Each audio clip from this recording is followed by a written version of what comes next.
Our celebrity social media influencers have a new set of online followers. Advertising standards authorities.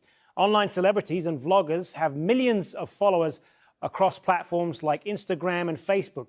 That's why they're called influencers. But many of these stars do not reveal if they have been paid to promote fashion or beauty products or even services like plastic surgery.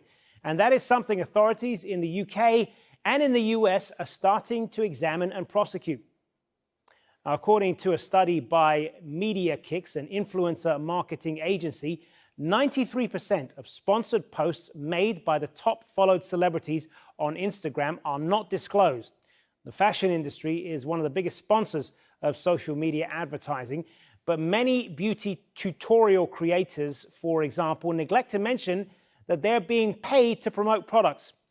Big brands such as tobacco companies use social media influencers to promote their products. Consumer watchdogs in the US and in the UK say they have started looking more closely at social media marketing practices.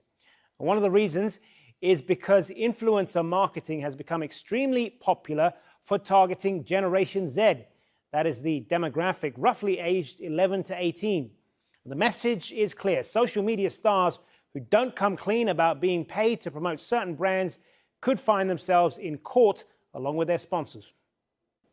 Well, joining me now from London is Rupa Shah, an influencer marketing regulatory consultant and founder of #Ad. Thanks very much for being with us. So for the uninitiated among us, just explain to us broadly what exactly is influencer marketing?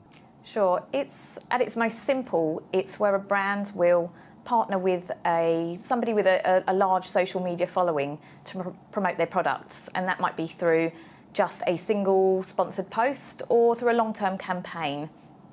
So people like the Kardashians, for example, they would be a good example of influencer marketers.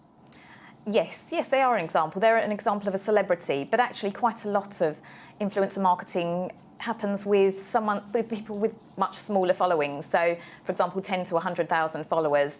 They might not be celebrities as we know them. You might not see them on TV, but they will have big, for example, Instagram or Facebook or Twitter followings. And some of these celebrities are getting a little bit more scrutiny now, aren't they, because of the products that they're pushing and the fact that many people are not aware that a lot of them are being paid to do this. Are we reaching a point now where they are going to get more scrutiny from advertising authorities and so on? Absolutely, yes. I think it's been described as the Wild West previously, where the average person couldn't actually tell if a post had been sponsored or paid for in some way. So with the advent of investigations from the FTC, the ASA, and now the CMA, it's definitely influencers are much more aware of what they need to be doing, and brands are also a lot more aware of how they need to ensure that posts are clearly disclosed. Why is this so important? What does this mean to the so-called Generation Z or Generation Z that's coming up now? Well, it's important because, Generation Z, we are consuming much more social media content than we ever have before. So the market, the market for influencer marketing is growing exponentially, and we're immersed in it. So traditionally, we've always been able to tell the difference between advertising, for example, on TV, and editorial content. There's been a clear distinction between the two.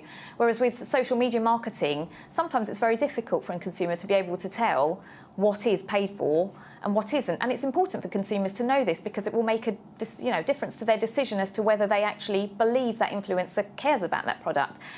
And makes a difference as to whether they actually want to purchase that product. So being very clear as to whether something is an advert and when it isn't is important for consumers throughout the world. And how big an industry are we talking about here at the moment? I mean, how big is the influencer market in the UK and around the world? It's huge. So globally, we're talking billions of dollars, and it's growing exponentially. So I think some forecasters are estimating potentially $20 billion by 2020.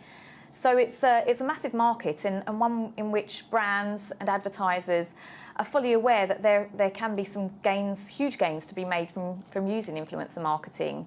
So it's set to rise, certainly. And how big a budget do companies themselves allocate for something like this then? That can really vary. So it can go from anything from very little, some brands still don't use influencer marketing, to up to 40% or 100%. Certainly some products I've seen are actually, the whole premise of that product is to be sold via influencer marketing only, and you will only ever see it marketed on Instagram or Twitter or IGTV, for example, now one of the news platforms. So it depends on the brand, but if it's a brand that continually markets, most of them will have allocated a budget, certainly by 2020, a large proportion of their budget to influencer marketing. Rupa Shah, thanks very much for being with us. You're welcome. Thank you.